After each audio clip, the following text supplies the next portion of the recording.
Channel. जैसा कि आप सब लोग जानते हो कि मैं इस चैनल पे मैथ्स को आसान बनाने की कोशिश कर रहा हूँ। मैंने कई सारे टीचरों को चैलेंज भी दिया है। एक्चुअली टीचरों को चैलेंज नहीं दे रहा हूँ, मैं तो सिर्फ ये समझाने की कोशिश कर रहा हूँ कि थोड़ी सी मैथ्स हमें भी आती है, या फिर बहुत सारे ऐसे लोग हैं जिनको मैथ्स बहुत अच्छे से आती है, बट थोड़ी सी पहचान बन जाने के बाद इतना किंग मेकर बनने की ज़रूरत नहीं है, इतना हवा बनने की ज़रूरत नहीं है कि नहीं आप ही सबको सब मैथ आती है।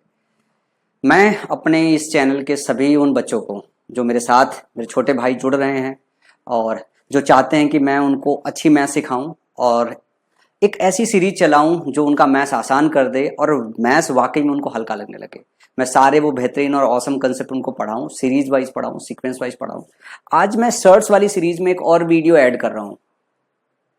इस वीडियो को देखने से पहले देखो, सबसे पहले तो मेरा टेलीग्राम चैनल जो है, मेरा पर्सनल टेलीग्राम चैनल, ये जो है QR कोड स्कैन करके ज्वाइन कर लो। इसी पे सारा का सारा ये PDF आपको मिलने वाला है और मैं पूरा का पूरा चैप्टर छोटे छोटे वीडियो के फॉर्मेट में ही पूरा पढ़ा दूंगा और सीक्वेंस में पढ़ा दूंगा, लेकिन मैं बड़े सही सही तरीके आपको बताने वाला हूँ।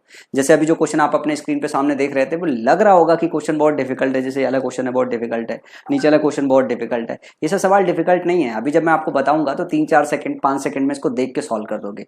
लेकिन क्या इन सब सवालों को इतने जल्दी आपको सॉल्व करने आता है? मैं आपको इनकी बेसिक्स भी बताऊंगा, इनको सिंप्लीफाई कैसे किया जाता है वो भी बताऊंगा। मेरे पिछले जितने भी वीडियो आए होंगे उसमें मेरे मेथड्स देख लो, उसमें टीचिंग करने की टेक्निक देख लो, आपको समझ में आ जाएगा कि मेरे को मैथ्स आती है कि नहीं आती है। मेरे को थोड़ी मैथ्स तो आती है और इस थोड़ी थोड़ी मैथ्स अगर आप सीखते जाओगे तो आपको ये पता चलेगा कि आपके किंग मेकर्स को जो है और आपके ये सब बड़े बड़े जो महानुभाव हैं उनको मैथ्स कम आती है, उनसे कहीं ज्यादा हमको आती है। और मैं ये तो मानता हूं कि मेरे अलावा बहुत सारे ऐसे टीचर हैं जिनको मैथ्स बहुत अच्छी आती है। कुछ बच्चे कमेंट्स में कहते हैं कि सर ये वाला तो इस टीचर ने मेथड पढ़ाया है। मैं तो बोल ही रहा हूँ यार कि अगर कोई अच्छा टीचर होगा तो मेथड्स पता होता है, कोई बड़ी बात नहीं है मेथड जानना।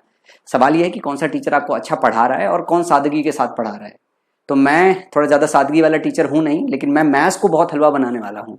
और ये हमारा जो है, मैंने एक प्लेलिस्ट क्रिएट कर दी है सर्ट्स में, मैं इसे ऐड भी कर दूंगा। ये सीरीज का दूसरा वीडियो है, लेकिन सवाल बड़े बड़े औसम औसम है। तो सबसे पहले पहले छोटे सवाल से शुरुआत करेंगे, कुछ 10-1 सवाल करेंगे, लेकिन अच्छे सवाल करेंगे। जैसे इस पैटर्न का सवाल आपके एग्जाम में बहुत आता है, √9 √9 √9 √9 या √8 √8 √8 या √7 √7 √7। इस पैटर्न में क्वेश्चन आएगा तो इसका जो जनरल पैटर्न होता है उसको आपको याद करना होता है कि अगर x √x √x फिर √x इस तरीके से इनफाइनाइट नंबर तक आए और इसकी वैल्यू पूछे तो इसकी वैल्यू कुछ नहीं होती, डायरेक्टली x ही होती है। क्या होती है? डायरेक्टली x होती है।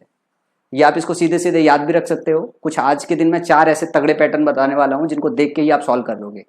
अगर इसकी बेसिक समझना है तो आप बेसिक समझ लो। ये मतलब मुझे जो समझ में आता है, ये 10वीं स्टैंडर्ड में अपने को पढ़ाया जाता था और इसमें कुछ बड़ी बात नहीं है। इसको आप y मान लो, इसको आप y मान लो।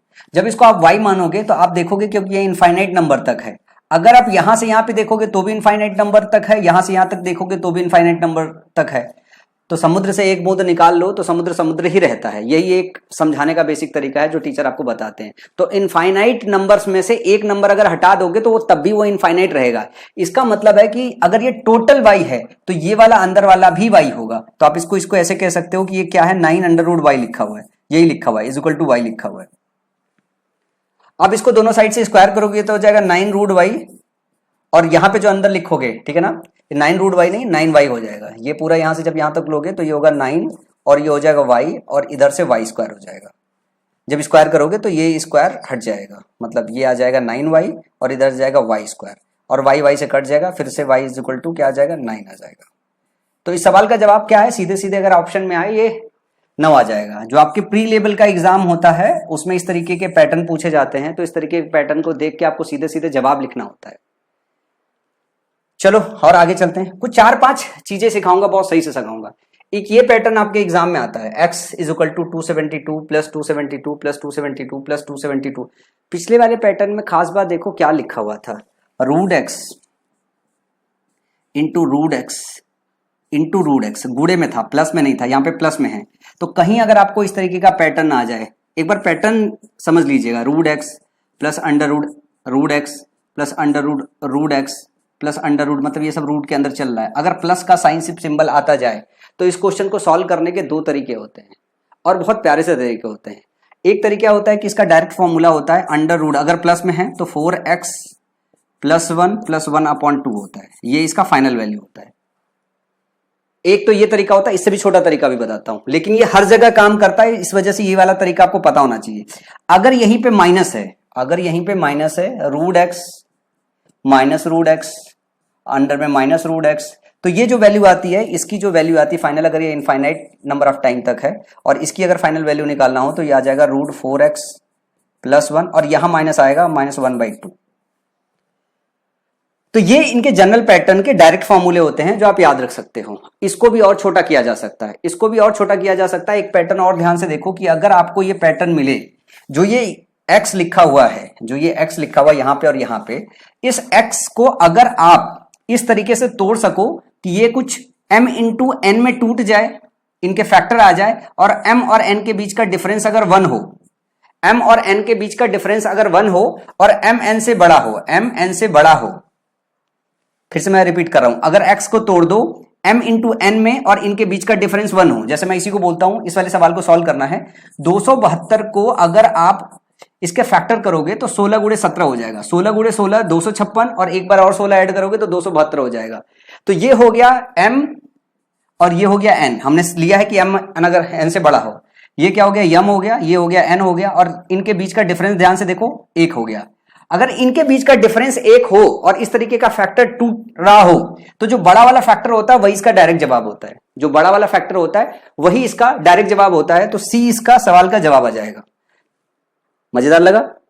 सेकंड्स में लग गए। अगर मैं ये कह दूं कि यही सवाल यहां पे माइनस माइनस माइनस माइनस लिखा होता तो ऐसे में जो वैल्यू आती वो 16 आती, ऐसे में जो वैल्यू आती वो 16 आती। माइनस होता है तो छोटा वाला वैल्यू रखते हैं और अगर प्लस होता है तो बड़ा वाला वैल्यू रखते हैं। अब दूसरी बात यह है कि अगर इसका फैक्टर नहीं कर पाओ तो सवाल का जवाब कैसे निकालोगे, under root 4 into X 272 minus plus 1 फिर -1 होल अपॉन 2। अब इतना बड़ा कैलकुलेशन करने में टाइम लगेगा क्योंकि ये फैक्टराइज हो सकता था और इनके बीच का, दोनों फैक्टर के बीच का जो डिफरेंस है वो 1 आ रहा है। तो इस सवाल को इस मेथड से सॉल्व करने की जरूरत नहीं है, डायरेक्टली सॉल्व हो जाएगा। मजा आ रहा है ना? एक लाइक का बटन हिट कर देना और आपके जो बड़े बड़े तीरंदाज हैं अगर उनसे थोड़ा भी बेहतर अगर पढ़ा रहा हूं, बराबर नहीं थोड़ा बेहतर पढ़ा रहा हूं, तो कमेंट भी जरूर कीजिएगा। मतलब इस वीडियो पे अगर मेरे को 400-500 अगर लाइक मिले ना तो मान जाऊंगा यार एकदम जम के पढ़ाने लायक है। और टेलीग्राम चैनल ज्वाइन जरूर कर लीजिएगा क्योंकि इसकी पीडीएफ मैं वहीं देने वाला हूं। जरा और आगे चले। मैथ्स पढ़ाने का अपना अलग ही मजा है यार। मैथ्स एक ऐसी चीज है जिसके साथ आप खेलते हो, कूदते हो। अगर आप वो वाले बच्चे हो जिसने 6ठी 7वीं 8वीं स्टैंडर्ड में मैथ पढ़ा है, जिसने फिर इंटरमीडिएट में मैथ्स चुना, उसके बाद उसने चुना कि वो बीएससी करने जाएगा या उसने चुना वो बीटेक करने जाएगा, आईटीजेई की तैयारी करने जाएगा, तो उसे सबसे पहली उसकी मोहब्बत क्या होती है? पहली गर्लफ्रेंड तो उसकी मैथ ही होती है। कोई अगर कॉलेज का टॉपर है और वो इंजीनियरिंग करने के लिए जा रहा है, आईटीजेई की तैयारी करने जा रहा है, तो उसकी सबसे पहली मोहब्बत क्या होती है? जिसने अपने आधे नंबर कम स्कोर होने पर अगर मार खाया हो अपने टीचर से, उसकी पहली मोहब्बत क्या होगी? मुझे मोहब्बत शब्द का मतलब भी मैथ से ही पता था। मतलब 5वीं 6वीं 7वीं 8वीं, मतलब तब से मुझे याद है कि मैथ्स एक ऐसी चीज थी कि मुझे कहीं पे भी, खेत में भी फेंक दो, यहां पे फेंक दो, मैं दिन भर भी ना पढ़ूं, एक ऐसा सब्जेक्ट जिसमें मैं स्कोर बना पाऊंगा, इट्स कॉल्ड मैथ। और वही सब्जेक्ट देख रहा हूं, लोग कह रहे हैं अरे धुरंधर है, धुरंधर, अरे घंटा धुरंधर है। सिखाता हूं मैं भी मैथ, अभी आपको समझ में आएगा। अब जैसे ये क्वेश्चन है, ये माइनस वाला है। अब ये माइनस वाला है तो आप ध्यान से देखो, अगर इसको फैक्टराइज करोगे 6 और 7 आएगा और 6 7 आएगा, दोनों के बीच का डिफरेंस 1 है तो इसकी वैल्यू क्या हो जाएगी? 6। खत्म हो गया, सवाल ही खत्म हो गया। खत्म हो गया ना सवाल, क्या ही इसको सॉल्व करने की जरूरत है। अब जनरल पैटर्न इसका क्या होता है आप याद कर लो। जनरल पैटर्न क्या होगा कि अगर कोई नंबर दिया हुआ है जिसको x इंटू वाई के फॉर्म में लिख सकते हो, प्लस या माइनस हो, अंडर रूट फिर इसका x इंटू वाई वाला ही नंबर है same, plus minus under root X Y है। आप जनरल फॉर्मूला लिख लो, फिर इसी तरीके से under root plus minus X Y है। ये कब तक है? इनफाइनाइट टाइम तक। इस तरीके से अगर ये मूव कर रहा है तो ध्यान रखना कि अगर एक्स वाई से बड़ा है, एक्स वाई से बड़ा है, तो इस पूरी इनफाइनाइट की जो सीरीज है इसका जो मान होता है वो एक्स होता है। कब? जब एक्स माइनस वाई का डिफरेंस जो होता है वो 1 के बराबर होता है। और प्लस अगर पॉजिटिव साइन का पूछा है तो वैल्यू एक्स होगी, निगेटिव साइन का पूछेगा तो वैल्यू कितनी होगी? वाई होगी।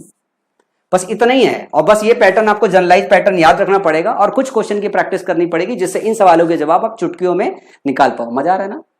मास्टर तो अच्छा हूं यार, दिल तो आपका भी कह रहा होगा। मतलब ऐसे मत कहो यार, मैंने अंग्रेजी भी बहुत पढ़ाई है। अंग्रेजी में मैं खुद को कभी नहीं कहता था कि मैं मास्टर अच्छा हूं, जबकि मिलियंस वीडियो चले हैं मेरे अंग्रेजी के। लेकिन असली मजा तो यार भाई इसी में है। अब जैसे आ गया 31 plus under root 31 plus under root 31 plus plus plus plus infinite number तक। अब यहाँ देखो क्या होगा, अब यहाँ आपका फैक्टराइज नहीं हो पाएगा। अगर फैक्टराइज नहीं हो पाएगा तो आपको क्या करना पड़ेगा, आपको लिखना पड़ेगा, क्योंकि प्लस साइन है तो 4 इंटू 31 प्लस वन अपॉन 2 इसकी वैल्यू निकालनी होगी। जो बच्चा थोड़ा सा कैलकुलेशन में स्ट्रांग होगा वो फटाफट निकाल लेगा, जो बच्चा कैलकुलेशन में स्ट्रांग नहीं होगा वो थोड़ा टाइम लगाएगा। बहुत सारे बच्चे ऐसे होंगे जो 31 का टेबल पढ़ के बैठे होंगे तो 4 एक कम 4, 4 तई 12, तो 125 आ जाएगा ना, ये हो जाएगा अंडर रूट 125 प्लस 1 अपॉन 2। अब इसको और करोगे तो 25 पंजे 125 होता है तो 5 रूट 5 हो जाएगा प्लस 1 अपॉन रूट 2। देखो कहीं ऑप्शन आ रहा है, लास्ट वाला ऑप्शन आ रहा है, ऑप्शन डी, ये ऑप्शन आपका सही होगा। देखो कितने प्यारे से सवाल है यार।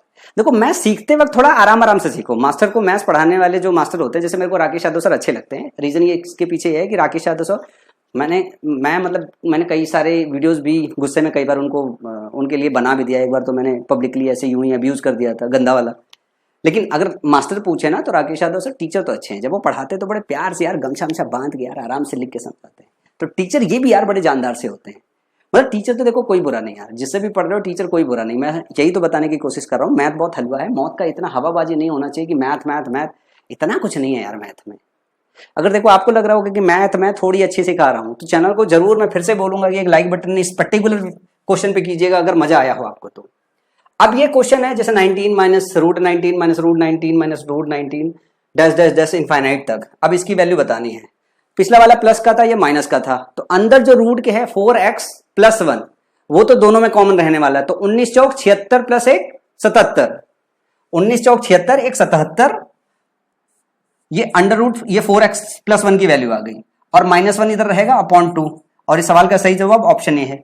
आपको समय लगा क्या इस सवाल को कैलकुलेट करने में? क्या किया हमने, यही तो फॉर्मूला लगाया कि 4x प्लस 1 माइनस 1 अपॉन 2, यही तो किया। अब यहां पे जो x दिया हुआ है हमारा क्या है, x यहां पे 19 है, x यहां पे क्या है, x हमारा 19 है। कितना प्यारा सा सवाल है। चलो एक क्वेश्चन और देखो, मजा आ जाएगा यार आपको। जैसे ये सवाल आया है, अब ये सवाल एग्जाम में जब आपको सॉल्व करने जाना है तो आप कितना समय लगाओगे? एक में प्लस में दिया है, एक में माइनस में दिया है। क्या इस सवाल को कैलकुलेट करने में चंद सेकंड से ज्यादा लगना चाहिए? जैसे 13 चौका 68, 68 प्लस 1 69, तो आपका आ गया रूट 69 प्लस 1 अपॉन 2। इसका कितना आ जाएगा, रूट 69 माइनस 1 अपॉन 2। ये माइनस 1 जो है वो रूट के बाहर है, माइनस 1 अपॉन 2 आ गया। पूछा है सवाल में आपसे क्या, a बराबर इतना, b बराबर then which option is true. पूछा है कि कौन सा ऑप्शन ट्रू होगा, मतलब एक बार a प्लस बी किया गया है, एक बार a माइनस बी किया गया है, और बताया गया है कि किसको जोड़ेंगे तो 0 आ जाएगा। मतलब फाइनली आपको ये देखना है कि इसको अगर इसको घटा दो, अगर इसको इससे घटा दोगे तो 69 कटना है, क्योंकि 0 आना है तो 69 रूट वाला तो कटना ही कटना पड़ेगा। इसका मतलब अगर ये a की वैल्यू आई है और ये b की वैल्यू आई है तो इससे इसको घटा दो। जब इससे घटाओगे तो 69 घट जाएगा, ये 1/2 और प्लस 1/2 हो जाएगा, 1/2 प्लस 1/2 हो जाएगा, और 1/2 प्लस 1/2 हो जाएगा, कितना आ जाएगा 1। तो जैसे a माइनस बी किया, ये वैल्यू आपकी 1 आ गई, तो a माइनस बी में से एक और घटा दोगे तो वैल्यू 0 आ जाएगी। तो कौन सा ऑप्शन है, a माइनस बी माइनस 1, ये वैल्यू 0 होगी। इसमें 4 सेकंड का क्वेश्चन जैसे सॉल्व होता है, जैसे इसको सॉल्व करोगे 2 सेकंड लगेगा, इसको सॉल्व करोगे 2 सेकंड लगेगा, और दोनों को घटा के फिर माइनस 1 को घटाओगे। एक एक को घटाने की जरूरत नहीं है, आप तो बस ये देख लो कि रूट 69 प्लस से घटेगा माइनस से घटेगा, माइनस से घट रहा है तो बस माइनस हो गया, माइनस करके सॉल्व कर लिया, फिर फाइनली लास्ट में हमने एक घटा दिया। जरूरत पड़ती तो एक जोड़ देते।